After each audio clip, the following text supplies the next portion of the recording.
E agora vamos inaugurar um modelo de conversas com os líderes da Banca Nacional, neste Banca do Futuro, nesta 8ª edição.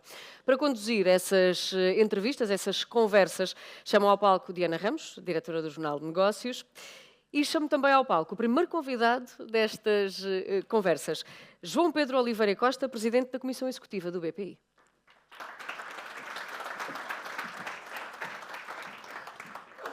Bem-vindo, João Pedro. E antes de começarmos a conversa, apenas um curto esclarecimento. Há alguns meses que preparamos esta conferência. Foi feito também um convite ao novo banco, impossível de aceitar por questões de agenda. Não vamos ter a noiva, como referia aqui o Manuel Requicha Ferreira, hoje, mas certamente que para o ano, também numa nova fase do banco, agora com o novo acionista, será possível também fazer essa mesma análise dos frutos deste novo casamento. Neste momento, concentremos-nos no BPI. O BPI já fechou o trimestre com resultados de 389 milhões de euros, em Portugal 362 milhões, portanto um peso muito grande da atividade bancária no país nestes resultados. Os dois números com um decréscimo face ao período homólogo. O produto bancário também caiu, fruto da evolução da margem financeira, que já todos os banqueiros tinham alertado que iria ajustar-se e reduzir-se por força daquilo que aconteceu no mercado. O que lhe pergunto é que BPI é que vamos aqui ter no futuro? Há aqui algum risco de termos um BPI um bocadinho menos competitivo face à concorrência? Eu disse-lhe que ia ser provocatória, portanto começo logo. Muito bom dia a todos. Enfim, a noiva deve estar em lua de mel, por isso não... E por isso é sempre um momento importante. Vamos ver, eu penso que o BPI do futuro, espero eu, comigo ou sem mim, vai ser melhor. Tem sido esse sempre a evolução, felizmente, quer em termos de qualidade, quer em termos de dimensão, quer em termos também das pessoas que compõem a equipa do banco. Mas em termos de negócios, vê aqui algum risco de um mercado mais também competitivo, pôr aqui um bocadinho em causa aquilo que é o mercado do banco? Estou há 36 anos nesta atividade, joguei rugby durante uma data de anos, e deste fim de semana me sagrei campeão nacional numa grande competição de golfe em Portugal. Estou habituado a competir, estou habituado a que seja assim, é assim que também que deve ser, é assim que nós melhoramos.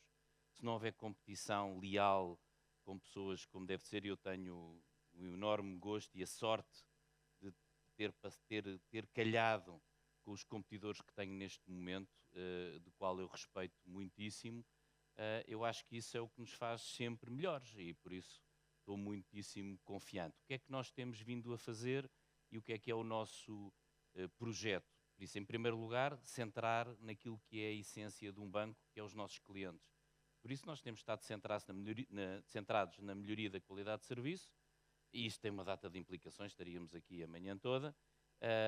Tem também por trás o crescimento do negócio, porque sem haver sempre uma perspectiva de crescer, eu penso que qualquer empresa terá muita dificuldade de sobreviver, porque o mundo à nossa volta vai sempre alterando e só mesmo uma visão de crescimento é que é importante.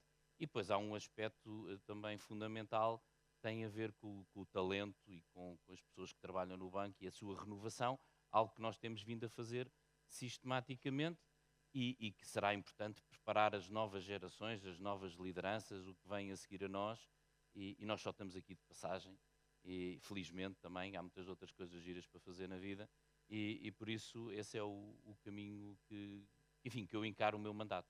Consigo ou sem si, há outras coisas giras para fazer na vida. Encara isto como uma reta final dentro do banco ou está disponível para fazer mais mandatos? Enfim, eu não sei qual é o número de carros que passam aqui na frente, pois não sei o que é que me vai acontecer quando eu sair daqui. Não queremos que lhe aconteça Exatamente. nada, ainda assim. Eu acho que é sempre bom nós termos uma perspectiva de que nós não somos o lugar. Eu acho que esse é um erro em muita gente. Pensa que é o lugar e que depois, a certa altura, também pensa que vai ter os mesmos amigos quando sair desse lugar. Vai ter os amigos que são os amigos com A grande, todos os outros são conhecidos. E aqui é exatamente a mesma perspectiva. Ou seja, eu sou pago para fazer o melhor sempre a 300% enquanto aqui estiver. E é isso que eu vou fazer. Quando é que eu penso, ou quando é que eu gostaria de sair? Ainda falta muito tempo, muitos anos, muita coisa pela frente. sou muito novo. Voltando à questão do negócio do BPI e ao BFA em Angola, tiveram que reduzir a vossa posição naquela que já foi a coroa do banco no passado e que muitas vezes ajudou a puxar pelos resultados do BPI. Também já disse que não pretendem voltar a reduzir a posição, apesar de existir aquele acordo em que se o lado angolano vender, teria que haver um ajuste na mesma proporção do lado português.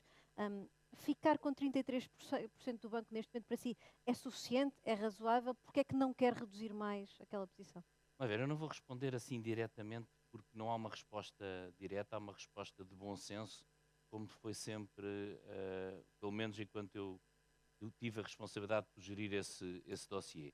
Há um aspecto que é importante começar, é que estamos a falar de um país soberano, chamado Angola, que tem o seu próprio mercado financeiro, que tem os seus bancos, e o qual o BFA felizmente se insere como o melhor banco em Angola, claramente, e eventualmente um dos melhores bancos em África. Daí a importância também para o negócio e para o conjunto de resultados E da do banco. responsabilidade quando falamos destes assuntos, porque é assim, eu não gostaria de estar, enfim, com um acionista, que por acaso no meu caso é um acionista espanhol, sistematicamente a fazerem-me perguntas sobre o meu próprio mercado, e por isso eu acho que temos que ter, quer dizer, eu devo ter a responsabilidade de, como eu disse sempre desde o início, respeitar a soberania angolana, ponto número um, a estabilidade do sistema financeiro angolano e dos cerca de 3 mil funcionários do BFA, os 2 milhões e 800 mil clientes e a importância que tem para uma estabilização de um país que está a fazer o seu percurso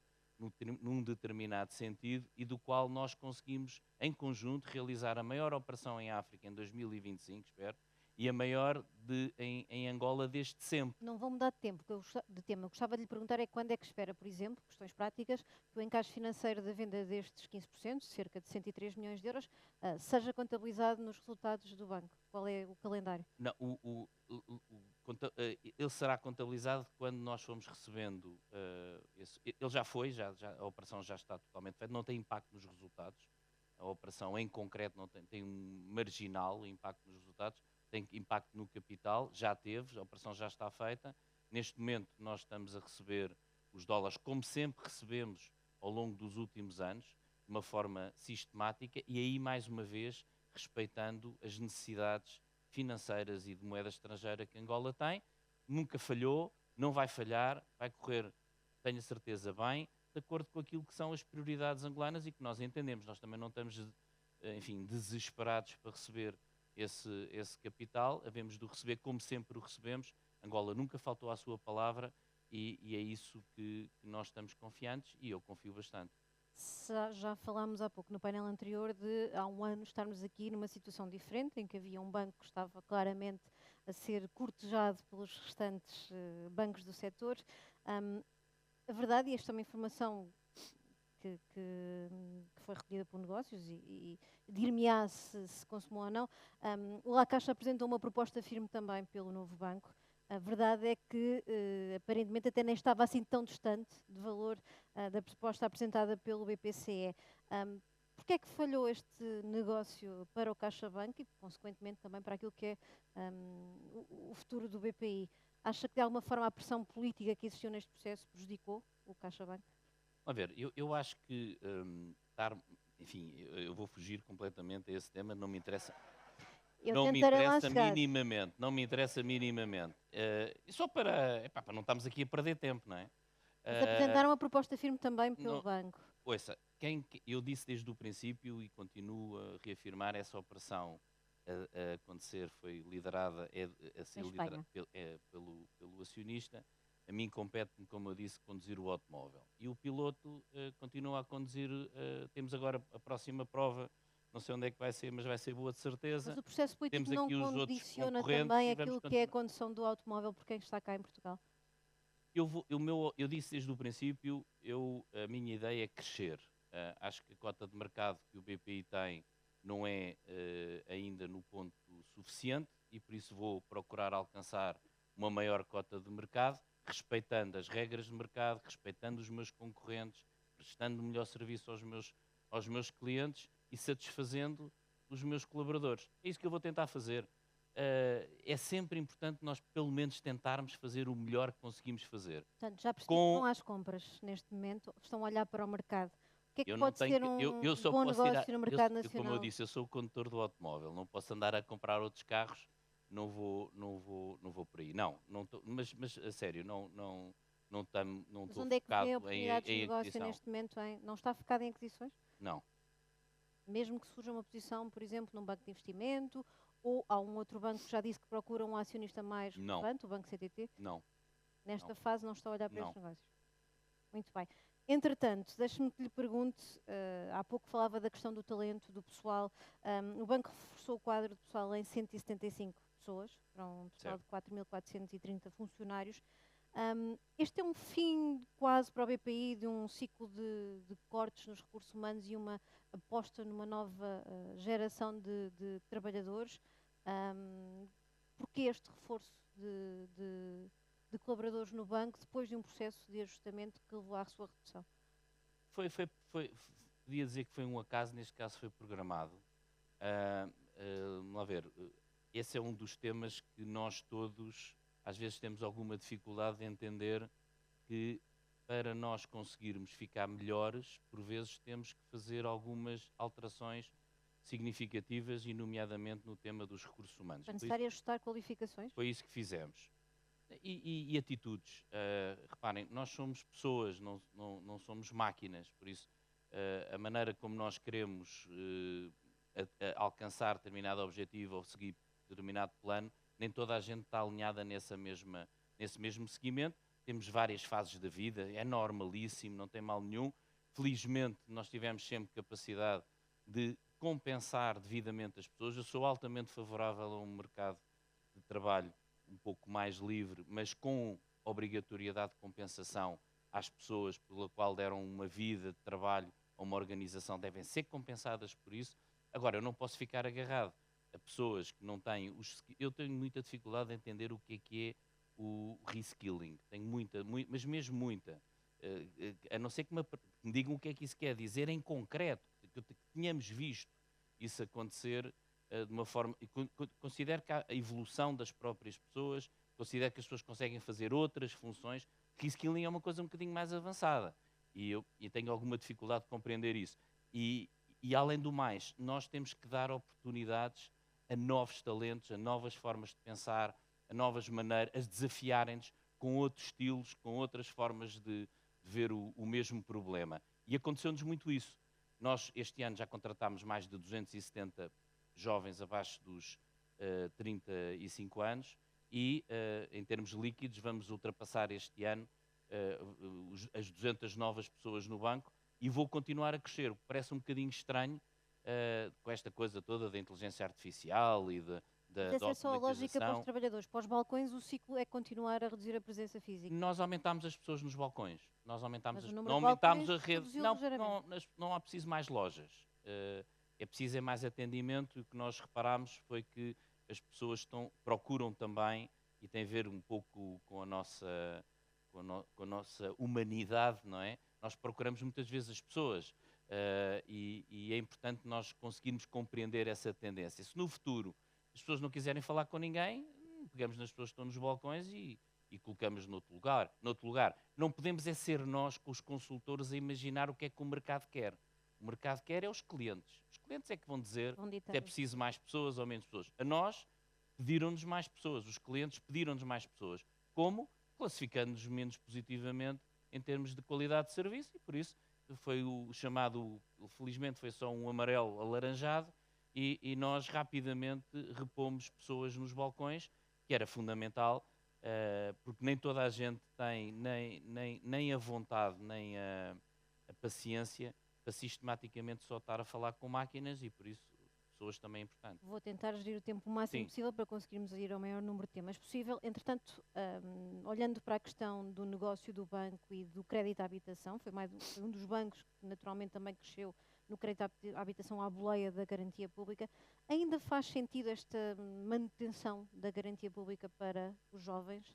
Acho que sim, acho que faz sentido. Enfim, visto só per si, faz sentido, mas eu acrescento que faz também sentido incentivar a oferta. que isto é um incentivo à procura, o que tem algum impacto no tema dos preços. Mas faz sentido porque, de outra maneira, havia milhares de jovens que não conseguiam ter uma casa. E pergunto a todos, o que é que preferem, se ter um filho que está a poupar para ter uma casa e ter um ativo e, de certa maneira, conseguir a preços mais convidativos do que alugar uma casa onde não está a adquirir absolutamente nada, paga, não há praticamente esse mercado, por isso eu acho que faz sentido. E sendo a habitação dos principais ativos das famílias, há também quem defenda, no setor financeiro, que provavelmente a banca devia voltar a financiar 100% da habitação.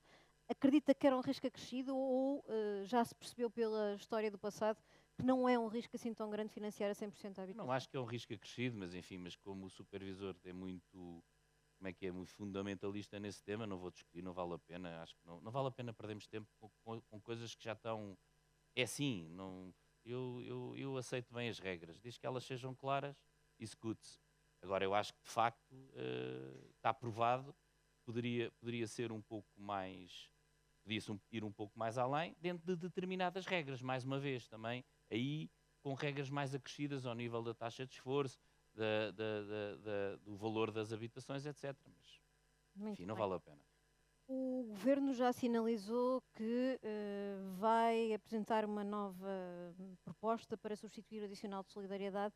Já houve alguma reunião na APB para se prepararem para esse cenário de uma nova taxa? Eu sei que já todos criticaram o facto de pagarem muito, mas já houve algum tipo de trabalho feito ao nível da APB sobre esta matéria? Como é que estão a olhar para este desafio, que é um custo adicional sobre o sistema? Certo, eu prefiro falar sempre só por mim nestes casos que são um pouco mais delicados. Eu já afirmei e fui bastante direto sobre o tema. Eu acho que, muito sinceramente, acho que não faz sentido mais nenhum imposto. Enfim, já disse também, se o Estado necessita de algum tipo de apoio, algum tipo de ajuda para resolver algum assunto específico, eu acho que sempre fomos muito solidários com isso. Não acho que seja o tema. Nós já pagamos impostos muito significativos, não vou repetir a lenga-lenga toda, e mais o Fundo de Resolução, e mais quem lá esteve na altura da pandemia e o tema das moratórias, enfim, não vou repetir tudo isso. Acho um pouco injusto ter impostos diretos específicos para determinados setores e mais, acho que Portugal não precisa, sinceramente, de aumentar impostos. O que precisa é gerir muito melhor a sua despesa. E esse é um aspecto que eu acho que tem que ser falado. Nos últimos 6 anos a despesa aumentou 7% ao ano, mais quase 40 bilhões de euros de despesa. Isso é o que nós temos que olhar. Há bocado dizia, em nós vocês reduziram as pessoas. Nós fomos obrigados a ter que reduzir os custos. Caso contrário, não estávamos aqui hoje. E por isso qualquer empresa numa situação difícil é o que faz.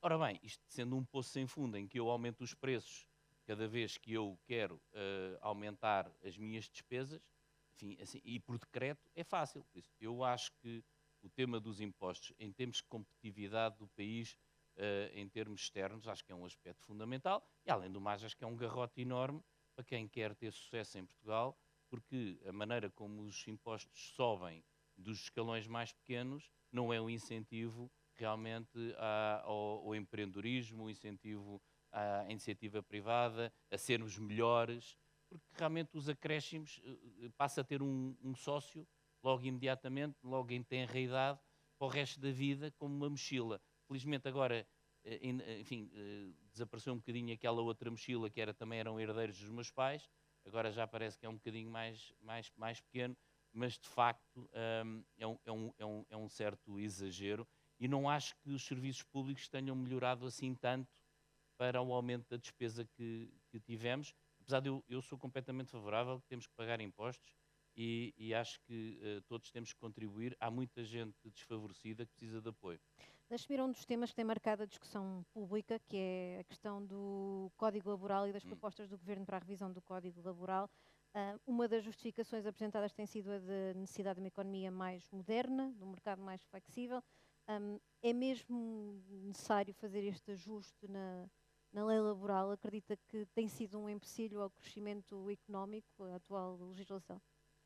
Enfim, o que me diz, se a pergunta Não, é não se é sei a maior quanto. prioridade agora no país, não. Resposta, para mim, na minha visão, não. Que se deve aproveitar momentos mais positivos com alturas de quase pleno emprego, etc., para resolver problemas do passado, alguns com grande carga ideológica, completamente ultrapassada e sem qualquer adesão à realidade, eu acho que sim. Depois discutir se é 2 dias, 30 dias, 20 dias ou 32 dias, não me perguntem, porque eu não faço a mínima ideia. Agora, eu sei uma coisa, nós estamos a competir ao nível do mercado completamente aberto.